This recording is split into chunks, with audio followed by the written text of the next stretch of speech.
Hello guys, welcome back to this channel. Guys, इस video में हम लोग बात करने जा रहे हैं पंजाब नेशनल बैंक के बारे में। लेकिन शुरू करें उससे पहले आपसे रिक्वेस्ट करना चाहूँगा, अगर आप इस चैनल को फर्स्ट टाइम देख रहे हैं तो प्लीज़ इसे सब्सक्राइब कर लीजिए और बेल आइकन को हिट कर लीजिए ताकि आपको हर वीडियोस की नोटिफिकेशन मिलती रहे और आप सबसे पहले देख पाएंगे।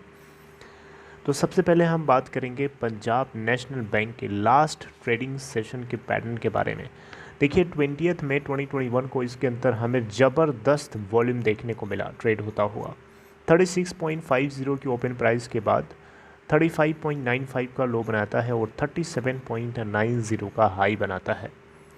अगर हम इस बैंक के 52 वीक लो की बात करें तो 26.30 का है और 52 वीक हाई है 46.35 का।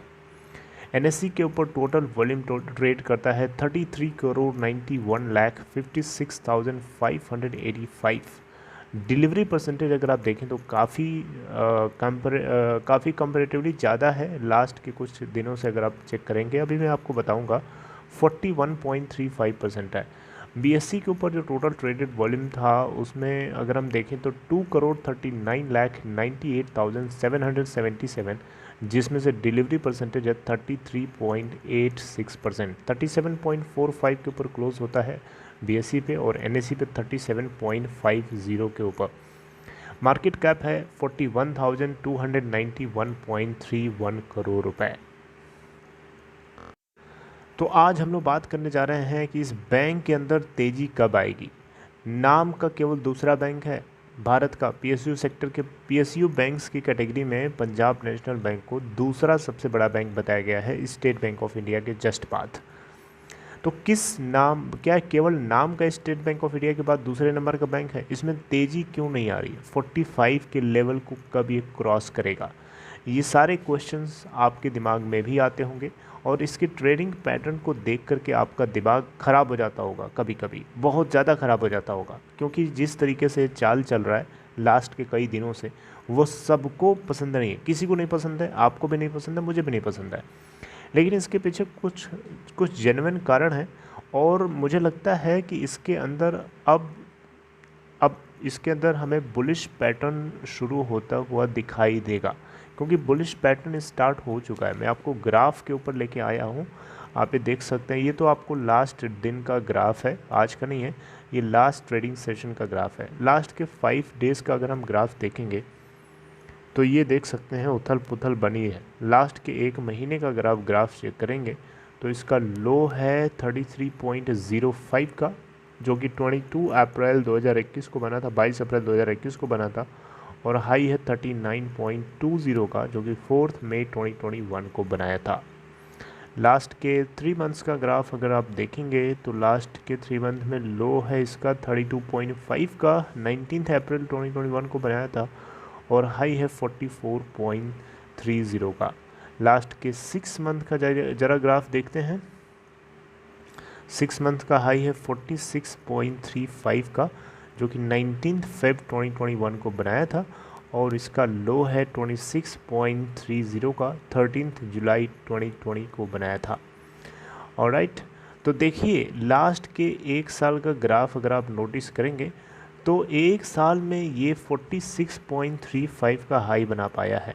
और ये भी उस समय की बात है जिस समय ये बात खबरों में मार्केट में ज़्यादा उड़ रही थी कि बैंक्स को प्राइवेटाइज़ किया जाना है और किसी भी बैंक का नाम जो है लिस्ट में आ सकता है। तो पीएनबी का भी नाम उस समय लिस्ट में तो नहीं था, लेकिन मार्केट में ये चीज़ हवा की तरह उड़ रही थी।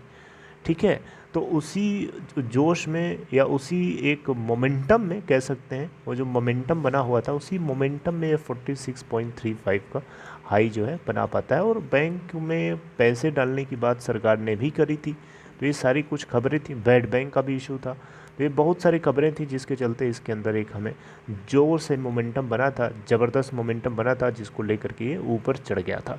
लेकिन जो ऊपर चढ़ा था वो कोई जेन्युइन कारण नहीं था, ये एक सिर्फ हवा थी, एक मोमेंटम क्रिएट किया गया था एक्सटर्नल एटमॉस्फेयर के द्वारा। देखिए अब इसके अंदर मोमेंटम कब बनेगा? मोमेंटम तभी बनेगा जब इसके फंडामेंटल्स तो अच्छे हैं, फंडामेंटल तो अच्छे हैं, उसमें कोई बुराई नहीं है। लेकिन इसकी सबसे बड़ी बीमारी कहाँ है जानते हैं आप? सबसे बड़ी इसकी बीमारी है इसके नॉन परफॉर्मिंग लोन्स, ये इसी की बीमारी नहीं है बल्कि जितने भी सरकारी बैंक हैं उन सभी की बीमारी है। और मुझे लगता है कि ये नॉन परफॉर्मिंग लोन्स अभी आपको सेकेंड कोरोना वायरस के सेकेंड वेव के चलते बढ़े हुए नंबर्स दिखाई देंगे क्वार्टर 4 के अंदर भी। क्वार्टर 4 का डेटा अभी हालांकि पता नहीं है और कब रिलीज़ होगा ये भी नहीं पता है, लेकिन जल्दी ही रिलीज़ होगा उम्मीद है। आई थिंक बोर्ड मीटिंग इनकी 14 मई 2021 को हुई थी, लेकिन उसमें क्वालिफाइड इंस्टीट्यूशनल प्लेसमेंट के जरिए 1700 करोड़ रुपए के आसपास का इनको अमाउंट रेस करना था, उसके लिए हुई थी, ना कि क्वार्टर 4 के रिजल्ट्स को अनाउंस करने के लिए। देखिए क्वार्टर 3 के अंदर अगर कंपेयर करेंगे क्वार्टर 2 से, तो हमें इनके जीएनपीए और एनएनपीए दोनों के अंदर गिरावट देखने को मिली है, जो कि वेलकमिंग न्यूज़ है, अच्छी बात है, लेकिन बहुत ज़्यादा गिरावट नहीं है। परसेंटेज में अगर आप देखें तो इनका जीएनपीए निकल के आता है 12.99% अगेंस्ट 13.43% इन क्वार्टर 2, और एनएनपीए का परसेंटेज निकल के आता है 4.03% और क्वार्टर 2 के अंदर 4.75% था। तो कोई बहुत ज़्यादा गिरावट नहीं है, लेकिन आपको बताना चाहूँगा क्वार्टर 4 का जब डेटा रिलीज़ होगा तो उसमें इनके नंबर्स जो हैं जीएनपीए और एनएनपीए के ज़्यादा आपको होते हुए दिखाई दे सकते हैं। अब इसके एग्जांपल के तौर पे अगर आप देख सकते हैं, इसके जो पीयर जो बैंक्स हैं, जैसे कि कनारा बैंक है, ये अभी इसका रिज़ल्ट आउट हो चुका है, आप देख सकते हैं जाकर के, उसके जीएनपीए और एनएनपीए में हमें ज़बरदस्त ग्रोथ देखने को मिली है। डेफिनेटली जीएनपीए और एनएनपीए में जो ग्रोथ है वो बैंक की ग्रोथ के लिए अच्छी बात नहीं है, बैंक की ग्रोथ के लिए वो बुरी बात है। ठीक है, तो सबसे बड़ी बीमारी इसकी यहाँ पे पड़ी हुई है। और इसके अलावा आपको पता ही है पीएनबी के अंदर ये ऑपरेटर्स हैं बहुत अच्छे से खेलना जानते हैं, अपर सेलिंग साइड पे इतना ज़्यादा प्रेशर बना के रखते हैं कि बाइंग साइड वाले आसानी से ऊपर की तरफ लेके जा ही नहीं पाते हैं इसको। ऑल्दो आज तो बहुत सारे शॉर्ट सेलर्स को इसने क्रश किया, ऐसा नहीं है, लेकिन मुझे अब आपको मैं बताना चाहूँ इस बैंक के अंदर 45 के लेवल को टच या उसको क्रॉस करने के लिए ये पूरी तरीके से रेडी है। अभी तक जितनी गिरावट थी गिर चुका है, जितना गिरना था गिर चुका है। लास्ट के 2 महीने लगातार ये बुलिश बेरिश था, आपको पता होगा, लेकिन अब धीरे धीरे न्यूट्रल हुआ और न्यूट्रल होने के साथ साथ अब धीरे धीरे ये बुलिश हो रहा है।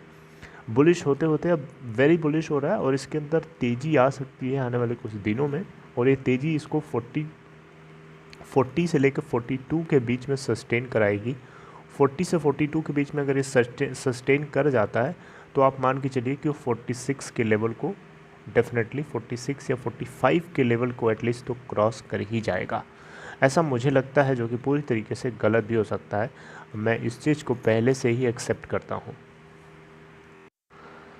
Okay guys, so this is all in this video. I hope you like this analysis. अगर आपको ये कंटेंट अच्छा लगा तो आप इसे लाइक कर सकते हैं और डिस्क्रिप्शन बॉक्स में दिए हुए लिंक को क्लिक करके अगर आप चाहें तो अपस्टॉक में अकाउंट ओपन करा सकते हैं। See you guys next time updating something new in next video. Till then take care.